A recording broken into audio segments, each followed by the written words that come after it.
Alors qu'il effectuait ses courses, l'homme remarqua des phénomènes étranges. Tout le monde acheta frénétiquement les produits des étagères. Bien que surpris, David n'y prêta pas grande importance, se hâta d'acheter des provisions et rentra chez lui. Juste lorsqu'il se tourna pour ranger ses affaires, la télévision diffusa une terrible nouvelle. Un nouveau virus ravageait le pays. Les personnes infectées perdaient la raison et devenaient extrêmement agressives. Bien que la situation se stabilisât progressivement sous le contrôle de l'armée, les médias insistaient pour que les gens portent des masques et prennent des précautions. Le soir, un appel de sa sœur lui révéla la vérité que l'État dissimulait. Sa sœur, au fonctionnaire gouvernemental, lui confia que le virus était bien plus grave qu'elle ne l'avait imaginé et qu'un abri avait été construit. Elle lui demanda de la rejoindre pour s'évacuer. Compréhendant l'urgence, David réserva immédiatement un billet pour quitter la ville. Mais alors qu'il attendait dans la file d'embarquement, le système de réservation cracha et l'aéroport annula tous les vols. Ensuite, une alerte urgente apparut sur tous les téléphones. En raison de la propagation explosive du virus, le pays était placé en état de siège général, interdisant toute sortie ou entrée. Sentant que quelque chose clochait, David contacta aussitôt sa sœur, qui lui conseilla de rentrer chez lui et d'attendre l'occasion propice. Elle enverrait quelqu'un pour le récupérer. David n'eut d'autre choix que de fuir avec la foule.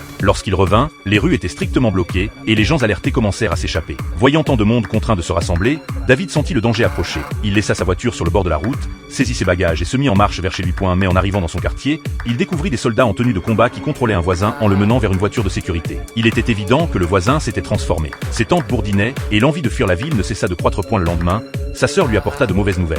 La propagation du virus était encore plus rapide que prévu et on projetait de créer une zone d'isolement. Les policiers forceraient tout le monde à s'évacuer. Elle l'avertit de fuir les perquisitions et de ne pas se rendre dans cette zone d'isolement, car le virus se transmettait d'homme à homme. Plus il y avait de monde, plus le danger était grand. Elle attendrait que le quartier soit complètement déserté pour le récupérer. Conscient qu'il devait attendre, David se rendit immédiatement au supermarché pour s'approvisionner. Arrivé là, il constata que les étagères étaient vides et même les aliments tombés par terre étaient déjà disputés. Dès qu'il ramassa un paquet, un vieil homme le lui arracha avec désespoir. Il n'y trouva finalement que quelques biscuits que même les chiens rechigneraient à manger et parvint à remplir son sac à dos. Aussitôt sorti du supermarché, il vit un policier au bras sanglant courir à l'intérieur et verrouiller la porte. Il n'eut pas le temps de comprendre ce qui se passait que d'énormes foules poussèrent des cris de panique en fuyant vers l'horizon. Après avoir assisté à cette scène effrayante, David rentra chez lui, bouchonna aussitôt portes et fenêtres, puis tira les rideaux pour cacher l'intérieur. L'armée avait commencé à évacuer progressivement la population. Bientôt, des bruits retentirent devant sa maison. David se blottit dans un coin, sans oser émettre le moindre bruit. Enfin, les policiers extérieurs, incapables d'ouvrir la porte, finirent par s'en aller. 15 jours plus tard, la ville entière était devenue une cité fantôme.